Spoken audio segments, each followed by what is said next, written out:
नमस्कार दोस्तों, हर्षित द्विवेदी एजुकेशन में आपका स्वागत है। मेरा नाम है विनीत सागर। डेली वन लाइनर्स 13 अप्रैल 2022। आज के इंपॉर्टेंट वन लाइनर्स कौन कौन सा है चेक करते हैं। सबसे पहला, Jnanpith award. Eminent Assamese poet Nilmani Phukan जी को 56th ज्ञानपीठ अवार्ड कन्फर किया गया 11 अप्रैल 2022 को। ज्ञानपीठ अवार्ड इंडिया का हाईएस्ट लिटरेरी अवार्ड है।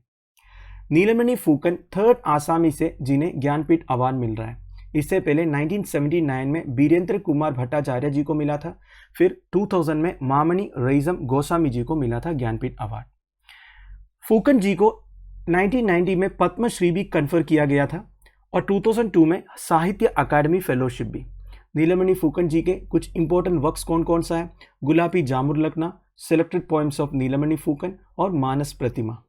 आप मुझे कमेंट बॉक्स में बताइए पहला ज्ञानपीठ अवार्ड का रिसिपिएंट कौन है। अगला है Helina missile. Helina missile basically Nag missile का हेलीकॉप्टर बेस्ड वर्जन है, मतलब हेलीकॉप्टर से फायर कर सकता है। इसका सक्सेसफुल टेस्टिंग कंडक्ट किया गया 11 अप्रैल को desert region of Pokhran Rajasthan में। And the test was part of ongoing user validation trials of the third generation fire and forget class missiles developed by DRDO। क्या होता है fire and forget class missiles? ये missiles fire करने के बाद further gate करने की जरूरत नहीं है, एक बार फायर करो और भूल जाओ। नाउ हेलिना मिसाइल सिस्टम में all weather day and night capability है, मतलब डे टाइम और नाइट टाइम में ये ऑपरेट कर सकता है।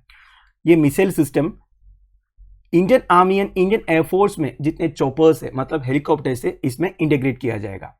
Now the missile can engage targets both in direct hit mode as well as in top attack mode. अब direct hit mode and top attack mode क्या होता है? देखिए, डायरेक्ट हिट मोड में मिसाइल्स लोअर ऑल्टीट्यूड में travel करता है, directly striking the target, मतलब हेलीकॉप्टर को लोअर ऑल्टीट्यूड में लेके जाना पड़ेगा और फायर करेंगे टारगेट की ओर। और टॉप अटैक मोड में क्या होगा दोस्तों?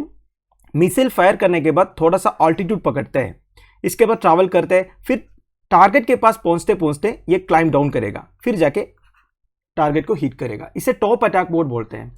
तो दो मोड है हेलिना मिसाइल सिस्टम में, direct hit mode and top attack mode. तो ध्यान दीजिएगा, Helina missile helicopter launched Nag missile है। अब दोस्तों नाग मिसाइल के बारे में, Nag missile basically anti tank guided missile है, ATGM भी बोलते हैं। टैंक्स को डिस्ट्रॉय करने के लिए ये मिसाइल यूज करते हैं। इसका लैंड अटैक वर्जन को प्रोस्पिना भी बोलते हैं, ध्यान दीजिएगा। ये DRDO integrated guided missile development program के अंडर डेवलप करते हैं। अगला है Parkinson's disease. Parkinson's disease basically एक प्रोग्रेसिव नर्वस सिस्टम डिसऑर्डर है जो प्राइमरली हमारा मूवमेंट को अफेक्ट करते हैं due to the loss of specific brain cells. तो पार्किंसंस डिसीज में क्या होता है दोस्तों? हमारे ब्रेन में कुछ स्पेसिफिक सेल्स डैमेज होता है जिसकी वजह से हमारा बॉडी मूवमेंट अफेक्ट होता है। जितने भी लोग पार्किंसंस डिसीज अफेक्टेड है उन्हें अपना बॉडी का बैलेंस मेंटेन करने में, चलने में, खड़े होने में, रिफ्लेक्सेस करने में दिक्कत आ सकता है। तो इस कंडीशन के बारे में अवेयरनेस फैलाने के लिए हर साल 11 अप्रैल को world Parkinson's disease day observe करता है। इस साल का थीम है integrated health care. Now the theme aims to stress the importance of a multi disciplinary approach. जितने भी लोग पार्किंसंस डिसीज अफेक्टेड है उन्हें मेंटल हेल्थ सपोर्ट प्रोवाइड करना, न्यूट्रिशनल सपोर्ट प्रोवाइड करना, उनका होलिस्टिक वेलबींग इंश्योर करना, ये सब ये थीम का ऑब्जेक्टिव है। नाउ इंडिया में 2016 के हिसाब से 0.58 million persons Parkinson's disease affected है और ये जो नंबर है आने वाले टाइम पर इंक्रीज भी हो सकता है। अगला है sandy billionaires club. Bloomberg billionaires index ने ये रिपोर्ट किया है गौतम अदानी का जो नेट वर्थ है वो $100 बिलियन पहुंच गया है। तो Gautam Adani only Indian member बन गया जो सेंडी बिलियनेयर्स क्लब में इंक्लूड हुआ है। अब ये सेंडी बिलियनेयर्स क्लब मतलब क्या होता है? ये बेसिकली एक एक्सक्लूसिव ग्लोबल ग्रुप है जिनमें वो लोग हैं जिनका नेट वेल्थ $100 बिलियन से ज्यादा है। तो इससे पहले कौन कौन सेंडी बिलियनेयर्स क्लब में इंक्लूड हुआ है? 1999 में माइक्रोसॉफ्ट का founder Bill Gates brief period के लिए सेंडी बिलियनेयर्स क्लब में पहुंचे थे। इनके अलावा अमेजॉन का फाउंडर जेफ बेजोस 2017 में, फिर 2020 में फेसबुक का owner and founder mark Zuckerberg, फिर देखिए स्पेसएक्स एंड टेस्ला का ओनर एलोन मस्क, फिर बर्नार्ड आर्नोल्ड, इनके बारे में आपने शायद सुना होगा। लुइस विटन कंपनी आपको पता होगा ना, इस कंपनी का chairman and chief executive officer है बर्नार्ड आर्नोल्ड, वो भी सेंडी बिलियनेयर्स क्लब में इंक्लूड हुआ था। अगला है डोर्नियर 228 एयरक्राफ्ट। सबसे पहले डोर्नियर 228 एयरक्राफ्ट के बारे में, ये एयरक्राफ्ट मैन्युफैक्चर करते हैं Hindustan aeronautics limited after the transfer of technology from the German film that owned it. Actually Dornier 228 aircraft का जो ओरिजिनल मैन्युफैक्चरर्स है वो एक जर्मन कंपनी है, पर हिंदुस्तान एरोनॉटिक्स लिमिटेड को उस कंपनी से ट्रांसफर ऑफ टेक्नोलॉजी मिला हुआ है, तब से Hindustan aeronautics limited Dornier 228 aircraft manufacture करते हैं।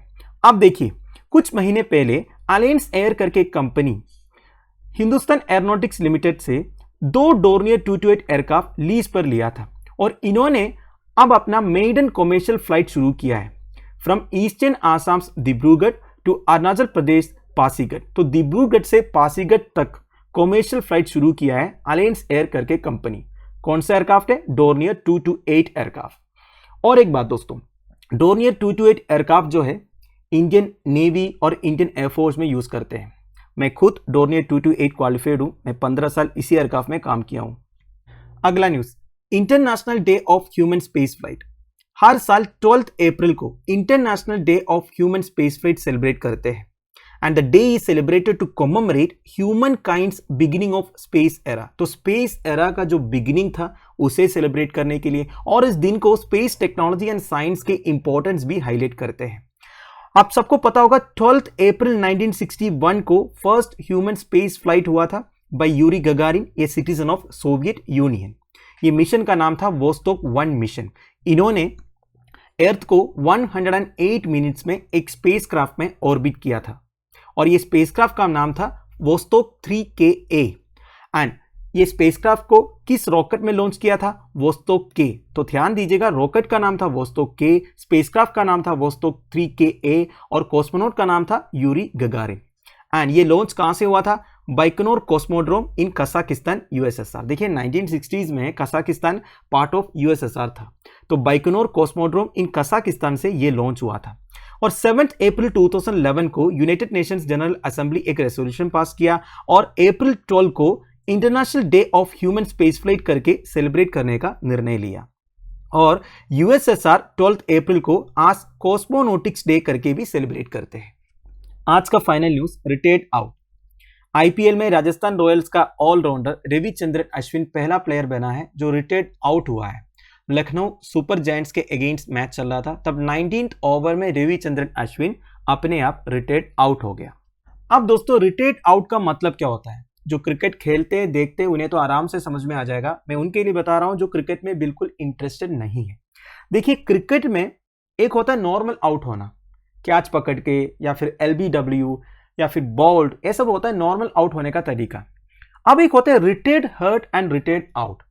बैटिंग करते वक्त अगर कोई प्लेयर इंजर्ड हो जाता है या उनका तबीयत खराब हो जाता है तो वो रिटायर्ड हर्ट माना जाता है, मतलब वो बाहर जा सकते हैं, दूसरे प्लेयर बैटिंग करने के लिए आ सकते हैं।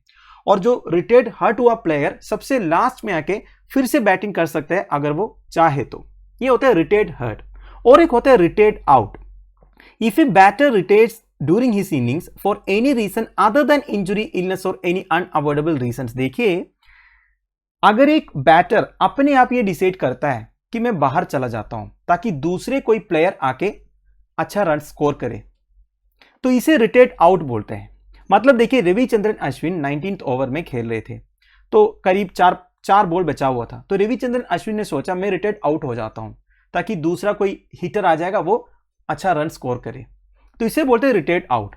अब देखिए, रिटायर्ड आउट होने का डिसीजन लेने से फिर से वो बैटिंग करने नहीं आ पाएगा, पर रिटायर्ड हर्ट होने से सबसे लास्ट में वो बैटिंग करने आ सकता है। ये होता है रिटायर्ड हर्ट और रिटायर्ड आउट। अगर आपको समझ में नहीं आया तो आप किसी से भी पूछ लेना, आपके दोस्त है वो अच्छी तरह आपको समझा देगा, ठीक है। तो दोस्तों, that's end of it. I hope आपको वीडियो इन्फॉर्मेटिव लगा हो। लेक्चर की PDF एज यूजुअल आपको टेलीग्राम चैनल में मिल जाएगा जिसका लिंक नीचे प्रोवाइडेड है। Thank you for watching, bye bye, have a nice day.